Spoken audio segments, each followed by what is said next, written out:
tol. Kita ba yan? Pilipit yan. Tingnan mo kung yung pinagkaiba ng tuhod yan. Ito yung sa amin ha. Oo. Tingnan mo to. Okay, nakapatong. Oo. Ayan o. Bigas o. Tingnan mo yung pagka-x-ray sa akin niya. Makikita mo talaga kagad na may mali eh. Naka-squeeze ng pag-ano niya no. Okay, ganyan yan. Kasi sa anterior view, sa x-ray, eto, katulad yan. Pagka pinilipit mo yan, makikita mo talaga magsha-shadow din sa likod. Magsha-shadow din sa likod yan. Ayun o. Diba? Yeah, may ano na dun, kasi maraming space dun. Oo. Kita mo. Oo. Pero kita pa rin yung buto. Nakita mo may ano, may Short na lang. may guhit. Opo. Yan ang kaso mo. Ito. Oo, sige. Nakapilipit yung tuhod mo. Ngayon, pag tinitiin mo yan, Oo, yun ba? Ayun, yun ba? bibigay ka. Pero yung normal, Pero pag ganyan, nakakalakad ako. okay yan. Pero pag ginanon mo yan, Ginanon ko. Pero pag yung bigla, lalo na sa may nagdagan, gano'n. wala, hindi mo Pag tinatakbo ko, hindi ako makajogging man lang. hindi ka makakadyan. Pag diniin mo nga to talagang tatak. Meron kasi dito sa gitna, meron tinatawag dyan, ACL, PCL, nakakross yun. Nakakross, yan o. Halika rito, usog ka, lapit ka rito. Ayan o. Ito yung anterior view. Nakakross yun dyan.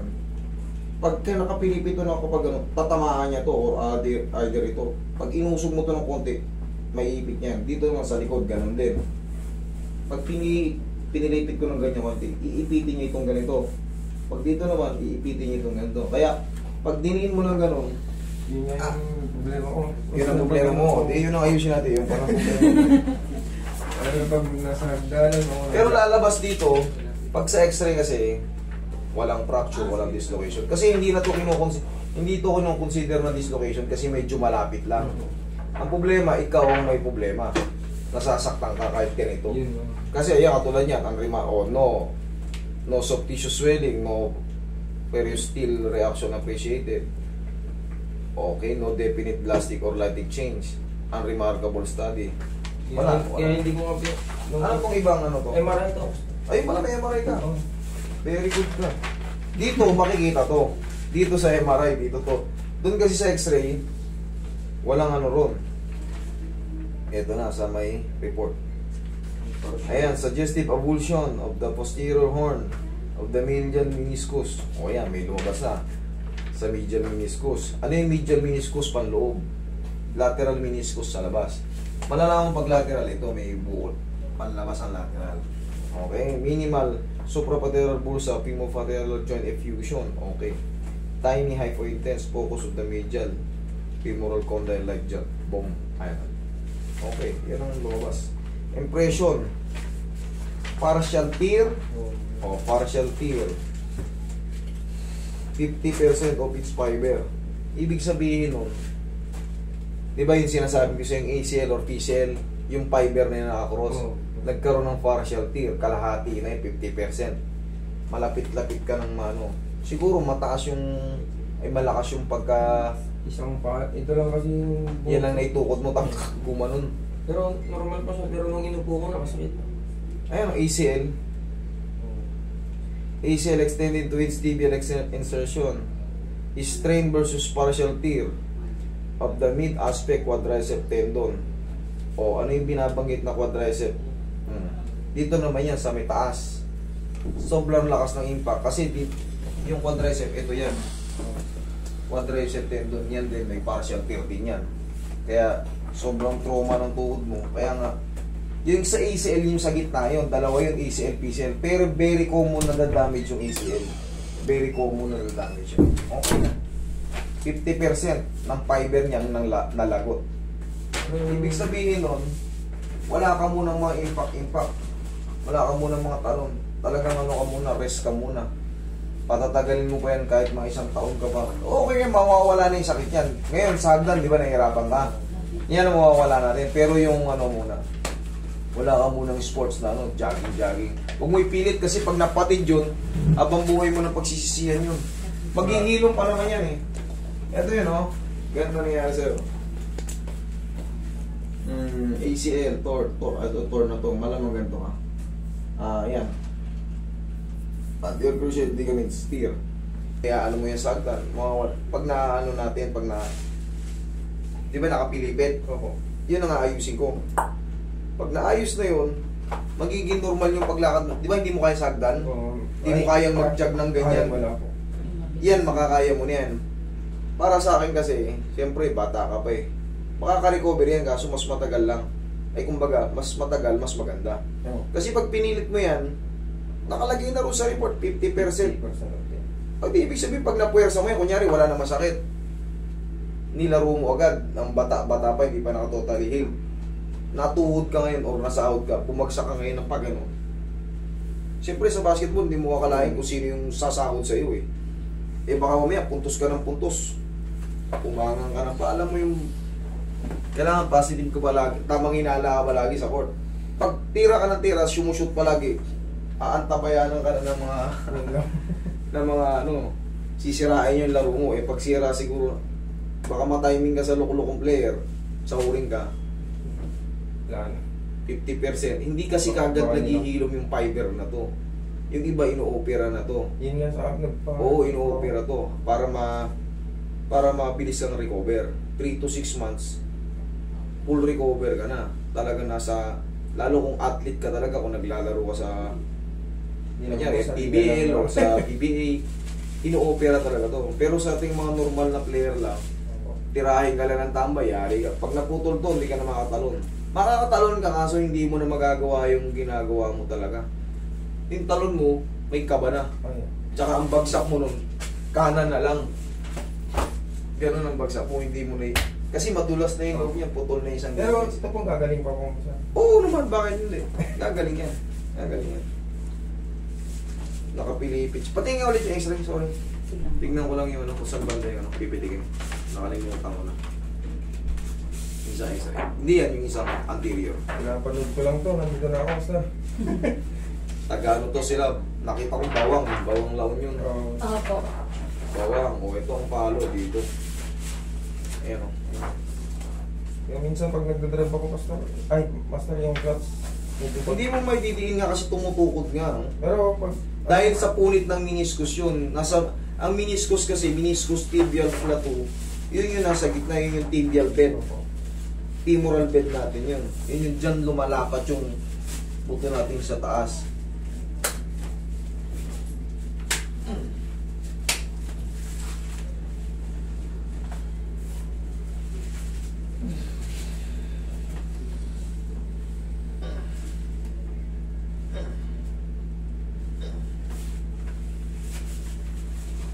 Kailan ka ba na-damage? Nadali? Mga November po ata.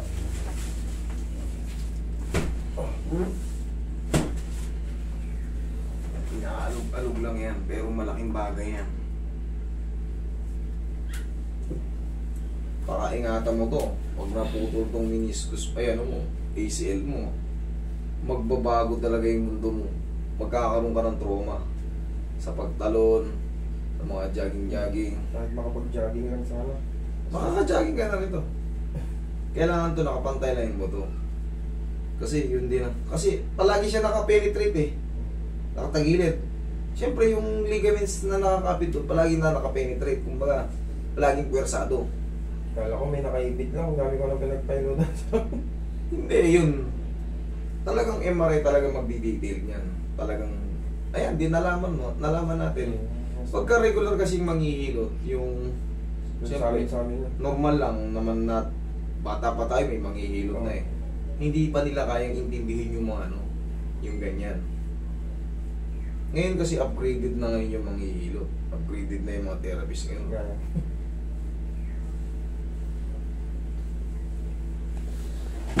Pero hindi ko sinasabing walang ano kumbaga walang yung mga manghihilot na dyan talaga tayo lumalapit, doon pa.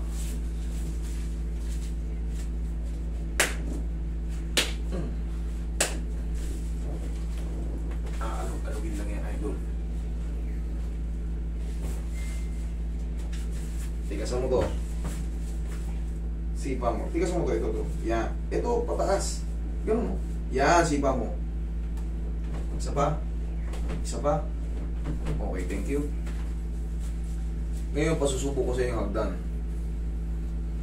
Last na to, isang pitik na lang.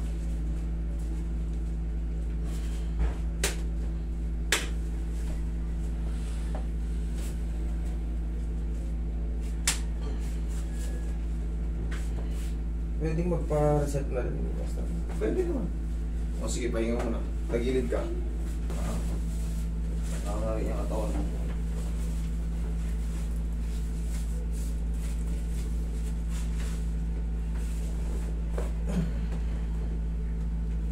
Kabilang side.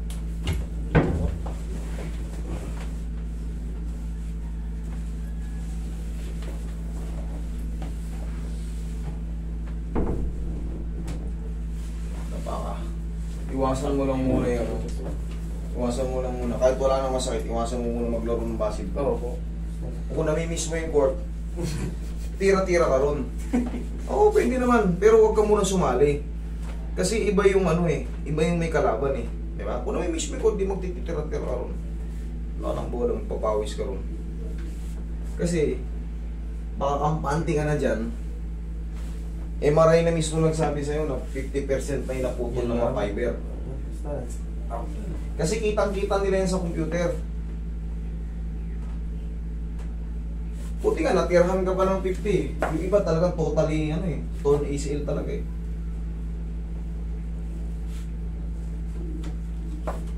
Pero kung may pera ka pa, pwede mong pa-over yan. 300 daw, Master. Eh, kaya nga sinasabi ko, kung may pera ka eh. Kung wala naman, abang-abang ka lang muna, pahinog-hinog ka lang muna. Pagagalingin mo lang muna yan. Ito naman, magagawa mo naman lahat. Ang bawal lang sa'yo basketball or yung mga volleyball, yung mga extreme ano. Pero pag bigla ko po siyang hinihila, nagre-reklamo siya kasi masakit daw po. Eh ba't ako nung humilan, hindi naman siya nasaktan? Pag di po siya aware na hihilain ko po siya. Parang Nakapilipit po, pa eh. siguro po. Nakapilipit pa. Pero ngayon, tingnan mo iba na yan. Yan si Kong. Sige, punta mo. Sige, Sino? hindi na may gano'n. Bakit? Kaya ka sir. Kasi kami may garot ko lang ba? Or pabalin ko sa baling ako.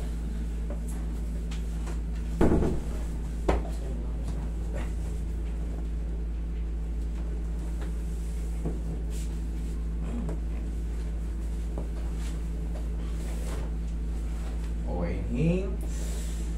Exhale.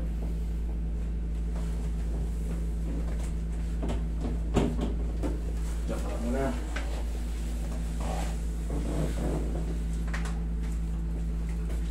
Babalik pa ako nito. Babalik pa po ako. Wala na, one shot delete na to. Rest na lang to.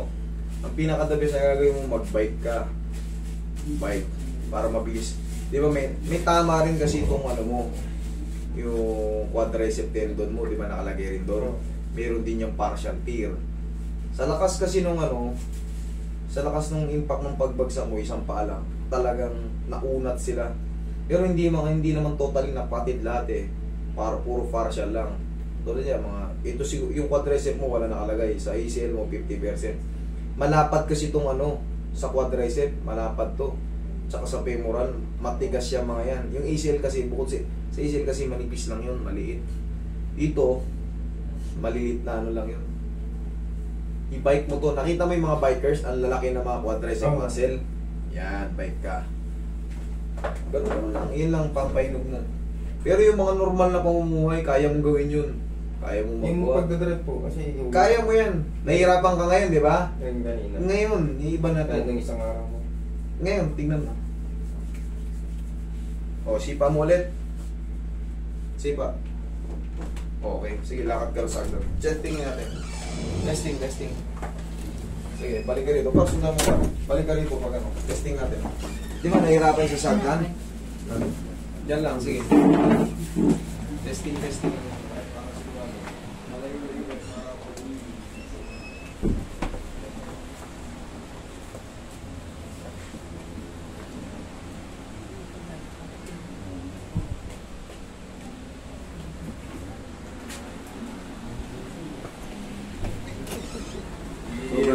40 to nga po dun. Ano? Okay na. Sabi ko sa'yo eh. Inaano ko pa ako. Okay? Idol, reviewin yung video natin para maalala mo yung mga binilin ko sa'yo. Okay na yan? Okay, sige, mag-ingat kayo. Dali. Baka nga sakali.